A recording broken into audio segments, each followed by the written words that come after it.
An episode or two ago, I ventured into one of my unpopular opinions, which is that the sons of God in Genesis 6 are celestial beings who intermarry with human women. That's one unpopular opinion. Here's another one. It's a completely different subject, but it's tied together by the common theme of not many people think that. So I'll just begin with the confession. I believe that the Apostle Paul wrote the epistle to the Hebrews. Now, if you've listened to sermon tapes and that sort of thing, when I'm quoting Hebrews, I'll often say, as the author of Hebrews says, or some circumlocution like that. And it's because my view on this is not a generally accepted view, not a popular view, and it's not that I'm afraid of being associated with the view. I just don't want to change the subject. I don't want to go down a rabbit, down a rabbit hole, or in some cases down a wormhole. If I'm just simply making a point in passing, I don't want to bring in the whole Pauline authorship of Hebrews. But let me spend just a few minutes talking about it, because I do think that Paul wrote Hebrews. The basic, the summary of the argument against the Pauline authorship of Hebrews is this: the letter just doesn't sound like him. So if you read Romans and Galatians and Ephesians, and you're steeped in the Pauline cadences, and then you come to Hebrews, it's not that there's any disagreement between Hebrews and what we see elsewhere in Paul, but there certainly is a stylistic difference. The Greek of the epistle to the Hebrews is eloquent, stylized Greek. Paul's letters are often written in the heat of the moment. Galatians comes to mind, and in Ephesians there's a sentence that Paul never gets around to completing. You don't have, it's not the polished, stylized Greek that you find in the book of Hebrews. So many people say, the Apostle Paul couldn't have written it. The style is completely different. That's basically the argument. It doesn't sound like him. The illustration I use is if you're familiar with the great Puritan, the great Scottish Presbyterian writer, Samuel Rutherford.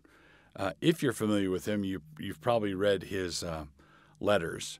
There's a Banner of Truth edition of that book out, and those letters are flowery and devotional, vivid, pastoral, and then the same Rutherford wrote Lex Rex, which is a political treatise, which is heavy, weighty, scholarly, turgid. And the stylistic difference between Rutherford's letters and Rutherford's work writing political theology is a dramatic one. Well, that's because Rutherford was a man of genius, and he could write in more than one style. He could write in more than one genre. So I don't see that there's any difference here with the Apostle Paul. Now, how do you account for the difference? There are three basic ways you could account for Hebrews being from Paul, and yet accept the fact that the style is remarkably higher. One is to say that the Apostle Paul wrote to the Hebrews in Hebrew, or in Aramaic, which is a dialect of Hebrew. He wrote to them in that language, and what we have is a translation into Greek, and the stylistic polish is given to it by the translator. That's a possibility. Another possibility is, so the thought is Paul's, the structure of the argument is Paul's, but the style is the translator's. Another possibility is the lecture notes approach, where someone took notes listening to Paul preach this, or They took notes listening to Paul lecture on this. And so the structure of the argument is Pauline, the thought is Pauline, everything about it is Pauline, except for the style comes from the note taker who takes those notes and then smooths it out. Then the third option, and this is the one that I prefer, is that Paul was a man of genius and not a one-trick pony. That Paul, when called upon, when he had time to prepare, when he wasn't in the middle of a pastoral crisis, when he wasn't trying to manage a pastoral kitchen fire, he was able to sit down and write a learned and polished treatise, which is what the book of Hebrews is. So that said, that's giving an account of my answer to an objection. But what would be my positive argument for the Pauline authorship of Hebrews? The first is, I believe the Apostle Peter tells us that Paul wrote Hebrews. And here's how this goes. 2 Peter 3, 15 and 16, Peter refers to, Peter is writing to a particular group of people, and he tells these people that he uses the phrase, as Paul wrote to you. So he's, whatever the recipients of this letter from Peter, that same group, got a letter from Paul.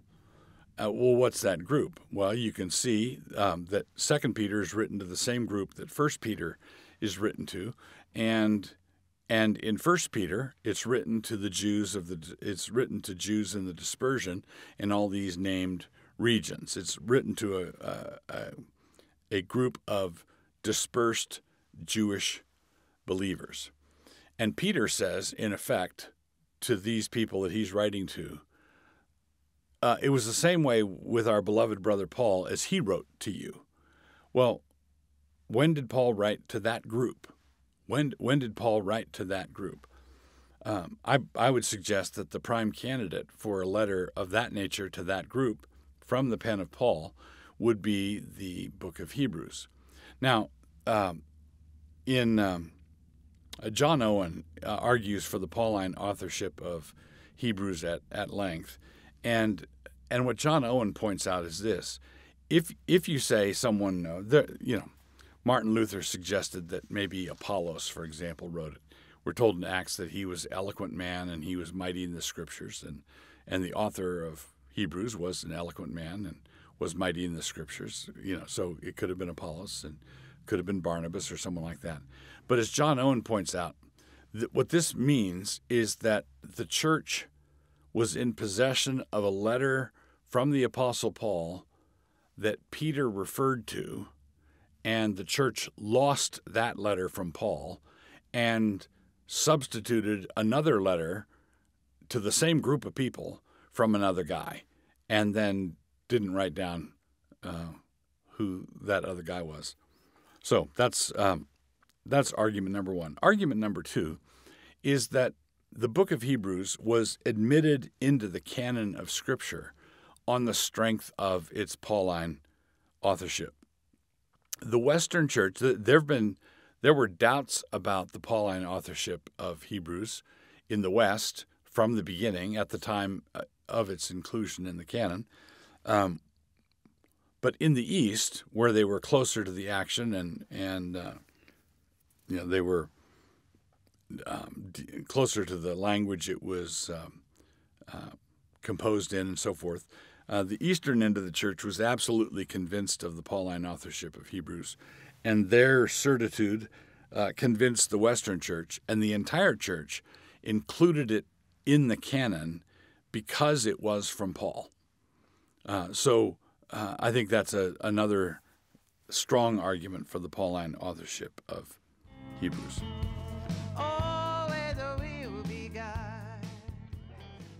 So our book review for Plodcast, episode 73, is a book called Job, Victim of His people. This book is by René Girard. Now, I need to begin any kind of plug or review or positive reference to Girard needs to be accompanied with a warning. I think Girard is one of the most insightful writers of the 20th and 21st centuries. I've learned an enormous amount from him, and I've learned a great deal that helps unlock a lot of passages and truths of Scripture. The problem is, for Girard, it's one of those, to the 10-year-old boy who's given a brand new hammer, everything looks like a nail. Or to the person who has only a hammer, every problem looks like a nail. Girard has a profound insight into mimetic, imitative desire as a key to human action. He sees this. He has a profound insight into this. He sees it, and as a result, he sees it absolutely everywhere. And I think he should only see it most places. So he takes it to the nth degree. I wish he would take it not quite so far. Basically, if you take Girard and take his insight and absolutize it, you're going to find yourself adopting some heretical understandings of the substitutionary death of Christ on the cross. You're not going to be able to see it as a true substitution, with the Father truly pouring out his wrath on his Son, and you're gonna interpret the crucifixion in some other way, and I think that's a disastrous thing. But with that said, Girard is still, with caveat emptor, take all these warnings on board, Girard is still an enormously helpful writer. Also keep in mind, and this is annoying. It's annoying when you find helpful writers that don't accept the full authority of Scripture. They don't hold to the inerrancy and infallibility of Scripture, which Girard clearly does not. But with that said, Job, victim of his people, is a commentary on the book of Job, and it helps unlock that book. It helps unlock what's actually going on in that book. I think he gets the prologue wrong, and I think he gets the bookends of the book of Job wrong. But there is something enormously helpful about how Girard reads the book. So think of it this way: Job is from the land of Uz. The land of Uz, piecing a bunch of things together, is in Edom. Edom is that nation descended from Esau. So you have Abraham, Isaac and Ishmael, and then Jacob and Esau. The Edomites are descended from Esau, and we learn in one of the biblical genealogies that the second king of Edom was a man named Jobab, Jobab, Jobab. I take Jobab to be the biblical Job. But even if he's not the king of Edom, he is the wealthiest man around, as the book of Job makes plain. So the second king of Edom, Job, is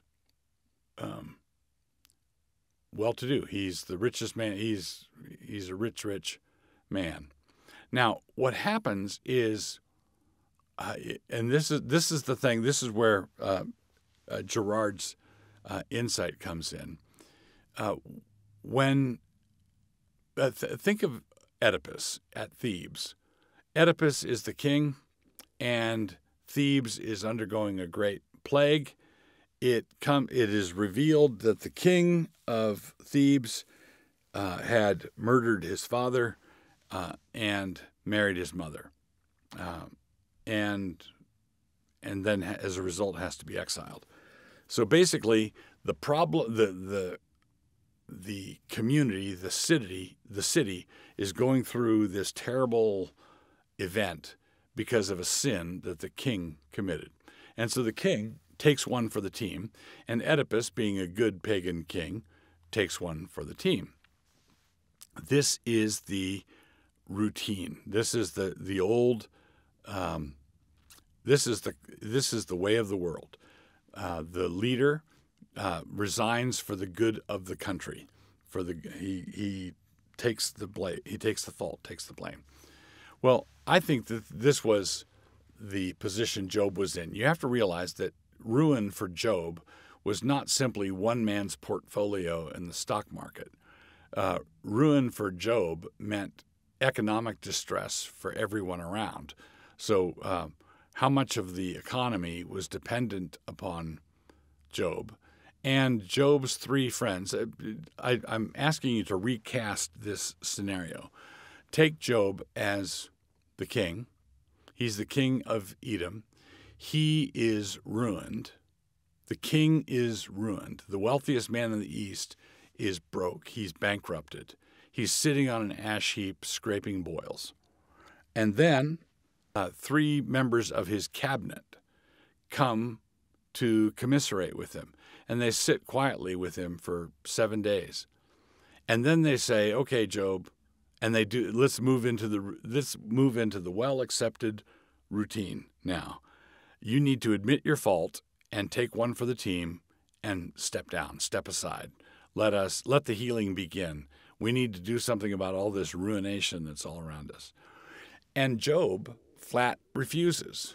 He doesn't do what Oedipus does. He doesn't do what a dutiful pagan king would do.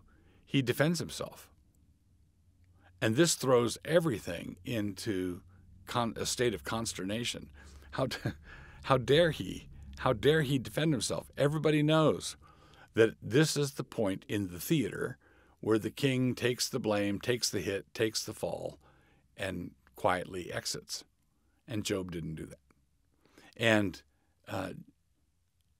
this outlook on facing accusation is really a refreshing one.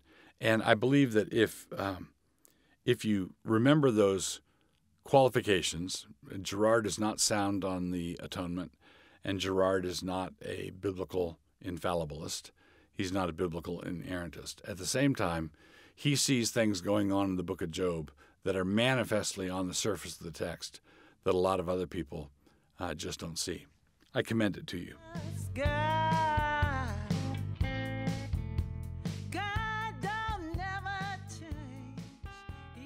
Our hamartiology section today is the word is Anastauroo. Anastauroo. So this word literally means to re-crucify, to crucify again, and it's used only once in the entire New Testament. That's in Hebrews 6:6.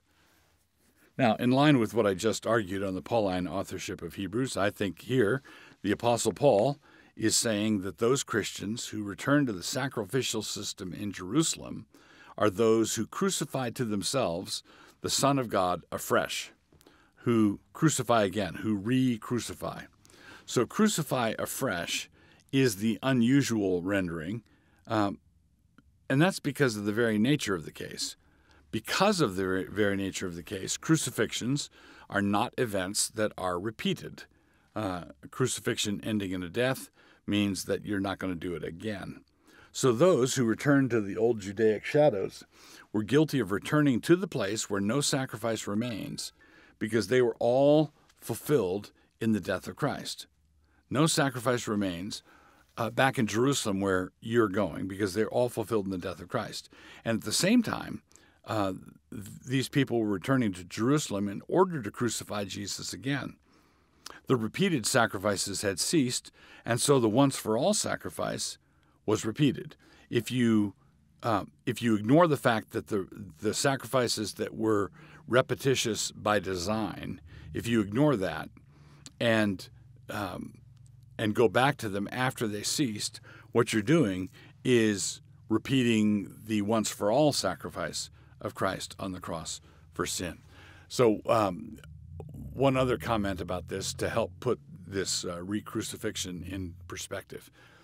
The book of Hebrews is basically, imagine the conversation on the dock, and you've got Jewish Christians who are contemplating getting on the ship and sailing to Jerusalem, and their intention is to sail back into the practice of blood sacrificing bulls and goats. Chapter 10 says, if we sin willfully, after we've received the knowledge of the truth, no more sacrifice for sin remains, but a fearful expectation of judgment. So if you read that as hellfire, as a timeless exhortation to every man, and you say to a random group of Christians, have you ever sinned? And they would say, yeah. Have you ever sinned willfully? Yeah, I'm afraid I have. Did you sin willfully after you received the knowledge of the truth? Yeah, that too. Well, there's no more sacrifice for sin for you, right? Jesus is no good for you.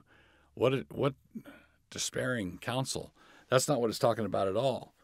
If we sin willfully by going back to the blood of bulls and goats, after we receive the knowledge of the truth, that there's been one sacrifice for all sin for all time, no sacrifice for sin remains back in Jerusalem where you're being tempted to go. But what is back in Jerusalem where you're being tempted to go? A fearful expectation of judgment and raging fire that will consume the adversaries.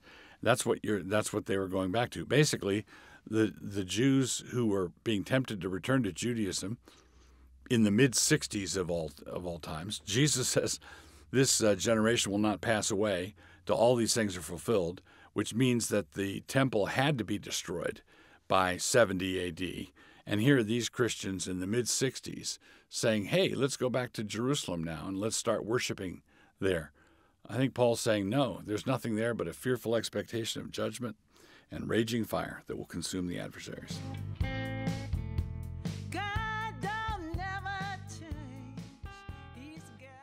You've spent a pleasant half hour with Plodcast proprietor Douglas Wilson.